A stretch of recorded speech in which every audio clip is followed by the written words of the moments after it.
Bonsoir. Bonsoir chef Lefel, bonsoir à tous. Ravi de vous retrouver pour le best-of de la semaine. L'occasion de voir ou revoir les meilleurs extraits de nos JT de ces derniers jours.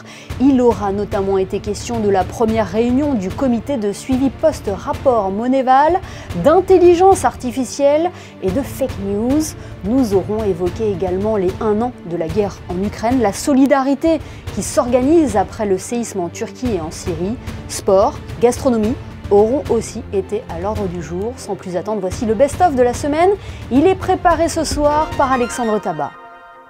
Suite à la publication du rapport et pour faire face à un certain nombre de recommandations, nous avons décidé, par le biais donc d'une ordonnance souveraine, la 9729 du 1er février dernier, de doter ce comité de coordination et de suivi de la stratégie nationale de nouvelles attributions avec de nouveaux objectifs pour une fois encore coller davantage à ce qui nous a été demandé par les évaluateurs. Le comité se réunira environ une douzaine de fois, c'est-à-dire à peu près une fois par mois tout au long de l'année 2023 et il était important que nous ayons des échéances, des dates fixes pour que nous puissions là encore faire face et mettre en œuvre les recommandations qui aujourd'hui ont fait l'objet du rapport dans les délais souhaités. Et nous avons également adopté un plan de formation. En anglais, cela s'appelle les AML Tuesdays. AML, c'est la lutte contre le blanchiment de capitaux et Tuesday, ce sont les mardis, puisque les séances de formation se tiennent tous les mardis matins de 10h à 11h. Un mardi sur deux pour les institutions financières et un mardi sur deux pour les établissements non financiers. L'objectif étant que tout le monde bénéficie des mêmes formations, des mêmes renseignements et que se retrouve donc parfaitement en mesure de faire face à ses obligations et à ses engagements. Aujourd'hui, nous sommes tous tournés vers l'action. Nous sommes une véritable équipe. Nous avons évoqué ce matin un plan d'action qui vient justement détailler la stratégie nationale et de manière suivie, soutenue, mois par mois, trimestre par trimestre, dégage des orientations. J'ai donc parfaitement confiance dans les différents services de l'État et dans leur capacité à délivrer le moment venu les résultats qui sont attendus d'eux. On est un peu dans le brouillard en ce moment, mais ce qui est sûr, c'est qu'en octobre dernier, on prévoyait pour la zone euro, mais aussi pour les États-Unis, une forte récession. Enfin, les économistes prévoyaient ça. Et aujourd'hui, ils sont beaucoup plus optimistes. C'est pas non plus flamboyant, hein. On ne prévoit pas une belle croissance, mais l'économie tient. En fait, l'économie a bien surmonté l'hiver. Vous savez, une récession, c'est vraiment quand l'activité diminue, ce qui n'est pas le cas. Voilà, évidemment, il y a des difficultés, l'industrie souffre, l'inflation est là, les prix de l'électricité sont élevés, mais l'économie s'est adaptée. Et au départ, quand au printemps, on a vu voilà, la guerre étant enclenchée, les conséquences économiques ont commencé à être mesurées, il y a eu vraiment une grande crainte qu'il y ait un fort coût sur l'activité. Et en fait, on se rend compte que les entreprises se sont adaptées. Et ce qui est intéressant, c'est qu'il y a un vrai découplage entre ces secteurs qui souffrent beaucoup et les autres plus solides. En fait, il n'y a pas eu de transmission à toute l'économie des difficultés. Pendant la crise financière de 2008, vous voyez, les banques ont souffert et ça s'est transmis à toute l'économie parce que le crédit s'est raréfié. Là, c'est pas le cas. En fait, vous avez quelques secteurs qui vraiment prennent le choc, mais ils ne transmettent pas les difficultés au reste de l'économie, qui souffre, mais qui tient. Au départ, la définition de l'intelligence artificielle, c'est ça, hein, donc c'est des algorithmes, des machines qui essayent de reproduire le comportement humain, mais ça, c'est assez compliqué, le comportement humain. Il y a la perception, il y a l'action, il y a le raisonnement, il y a beaucoup de choses là-dedans. Et en fait, ce vieux rêve, il reste un rêve. C'est-à-dire qu'en fait, on ne sait pas faire ça. Voilà, donc remplacer toutes les tâches routinières et ou pénibles pour l'homme, oui, ça va être... mais une fois de plus, c'est parce que c'est des tâches spécifiques, des domaines spécifiques, et donc ça, on sait faire. Dans l'espace numérique, Internet, il y a plein de choses merveilleuses, mais il y a aussi le pire du pire, et on y est très confronté parce que la manière de diffuser l'information a changé, et grosso modo, ces fake news, elles ont une espèce de prime sur ces réseaux sociaux. tous les filtres qui existent dans un média professionnel traditionnel. Le rédacteur en chef, les collègues, la vérification de l'information entre nous, eh bien, ça n'existe plus pour 2 raisons. La première, c'est que ce ne sont pas des journalistes professionnels, donc bien souvent, ils ne savent pas fabriquer de l'information. C'est malgré tout un métier. Et la deuxième chose, c'est que quand vous parlez, quand un média parle, quand un journal publie quelque chose, il est responsable de ce qu'il publie. Sur Internet, cette responsabilité n'existe pas. Et donc, ça permet de dire tout, mais surtout n'importe quoi. Qu'est-ce qui motive ceux qui fabriquent toutes ces fausses informations? Je pense qu'il y a 3 choses qui les motivent. La première, c'est que souvent, ça permet de gagner de l'influence. Ces fausses informations, elles circulent sur Internet, elles vous donnent du poids. Quand les gens y croient, eh bien, ils vont vous écouter, ils vont vous faire confiance. La deuxième chose, bien souvent, ces fake news, elles ont un retentissement, donc plus ou moins des courants politiques, des idéologies. Et enfin, c'est peut-être la chose la plus importante, ces fake news rapportent beaucoup d'argent et c'est probablement la raison principale qui fait que tous ces gens les fabriquent aujourd'hui. Cette culture et cette pensée stratégique russe a produit un échec stratégique cataclysmique pour la Russie sur le terrain.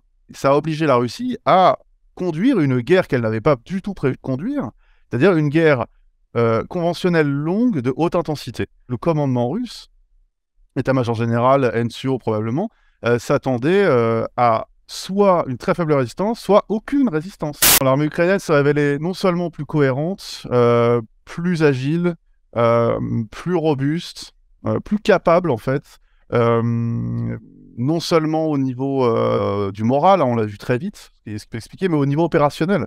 Et ça, on l'a vu de manière très décisive, à 3 moments décisifs, parce que la Russie a subi 3 gros échecs, 3 échecs opérationnels en Ukraine. C'est la bataille de Kiev, qu'elle a lamentablement perdue, c'est la bataille de Kharkiv et celle de Kherson, qui s'est achevée par un retrait néanmoins bien mené d'ailleurs par l'armée américaine, mais une retraite quand même, une retraite militaire quand même. L'Ukraine, elle tiendra tant qu'à mon avis, sa durabilité sera importante. Sur le plan moral, évidemment, puisqu'elle défend son pays, les soldats défendent leur terre et leur pays, et elle sera évidemment très dépendante, à mon avis, sur le long terme, du soutien polymorphe occidental, pas juste militaire d'ailleurs, économique, militaire, diplomatique, politique, financier et évidemment humanitaire. Ce sera essentiel. On l'a bien vu par exemple avec le bombardement des infrastructures énergétiques. Il a fallu fournir des générateurs. Donc il faut être prêt à l'aider sur en fait tous les plans. 7 jours après le séisme, c'est déjà surprenant de voir que des nourrissons ou des jeunes ou même des personnes âgées ont pu tenir aussi longtemps sous des décombres sans pouvoir être réhydratés. Et maintenant, les espoirs sont extrêmement faibles de trouver des survivants. On parle de 500 km² touchés, on parle de dizaines de milliers de bâtiments totalement détruits ou endommagés. Et donc, ces chiffres sont vraiment très impressionnants. Aujourd'hui, la Croix-Rouge monégasque ne va pas mobiliser des dons en nature à Monaco pour les acheminer en Turquie ou en Syrie, parce que l'aide s'est organisée déjà dans ces pays. Il y a plus de 100 000 € qui sont arrivés à la Croix-Rouge monégasque depuis que nous avons lancé cet appel. Il faut savoir que nous reverserons l'intégralité des dons reçus, soit à la fédération qui intervient donc en Turquie, soit au comité international de la Croix-Rouge qui intervient, lui, côté syrien, puisqu'on est dans un pays en conflit. Mission accomplie dans des conditions idéales, bien accueilli à chaque fois à Monaco. Et ces derniers temps, avec mon niveau actuel, on va dire qu'on m'offre le tapis rouge, des conditions à chaque fois idéales pour perfer. Parfois ça ne fonctionne pas parce que, comme je le dis assez souvent rigolant, je me suis peut-être un peu embourgeoisé ces derniers temps et c'est dans ces moments-là où je retrouve les choses simples de la vie, c'est-à-dire courir, prendre un maximum de plaisir et c'est pour ça que j'avais une grosse confiance en moi, je savais que ça allait fonctionner aujourd'hui. C'était vraiment un très grand match de foot américain, le plus grand Super Bowl de l'histoire, le 2e Super Bowl en nombre de points marqués. on a touché 9 millions de Français. C'est 10% de plus qu'il y a un an. Ça veut dire que ça monte doucement. Évidemment que le Super Bowl, c'est quelque chose de supplémentaire parce qu'il n'y a pas que la notion de sport, il y a la notion de show, c'est un spectacle. Vous avez le spectacle de l'avant-match, vous avez le spectacle de la mi-temps qui évidemment permet de faire venir d'autres gens qui vont s'intéresser ponctuellement à l'événement. Mais le sport en tant que tel grandit. C'est pour ça qu'on va chercher des droits, c'est pour qu'ils puissent marcher, qu'on puisse bien les exposer. On est première chaîne de France pendant le concert de Rihanna à la mi-temps. Voilà, c'est pas quelque chose qui arrive à la chaîne d'équipe tous les jours d'être première chaîne de France. Ça veut dire clairement que voilà, c'est un événement premium de sport à la télévision qu'on est fier de diffuser. Les déchets restent une gourmandise. Donc moi, je travaille avec le sucre d'une manière très raisonnée, de plus en plus, mais il faut quand même garder une partie de sucre. Et pour moi, c'est quand même important parce que c'est du plaisir et c'est pas de la nutrition entre guillemets. Il y a certains produits qui ont été très sucrés depuis des années, des recettes qui ont été créées depuis une vingtaine d'années où il y a eu beaucoup de sucre à l'intérieur. Et ce sucre-là, on peut l'enlever. On peut le réduire et toutes les recettes qu'on fait à la maison, on peut réduire le sucre qui est à l'intérieur pour justement avoir des pâtisseries moins sucrées. Et après, pour moi, on va dire qu'il y a le fruit qui va passer en avant plus que par exemple d'autres produits et d'essayer de concentrer le fruit sans forcément y ajouter du sucre. Donc c'est aussi d'avoir une qualité de produit qui est beaucoup plus, qui doit être vraiment exceptionnelle.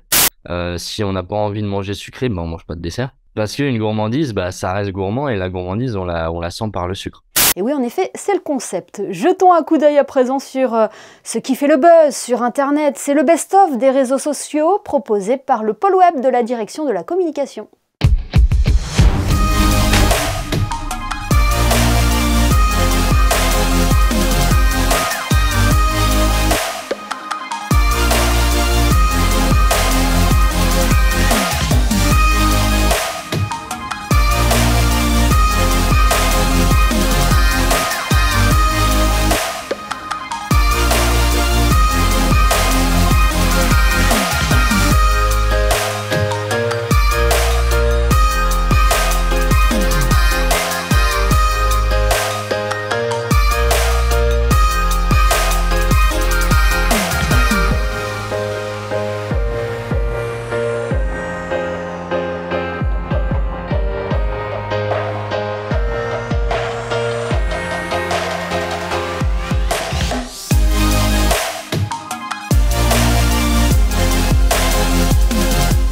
Le best-of est à présent terminé. Merci de nous avoir suivis. Rendez-vous demain pour une nouvelle semaine de JT, de nouveaux invités, pour que vous soyez les premiers informés. Excellente soirée à tous sur Monaco Info.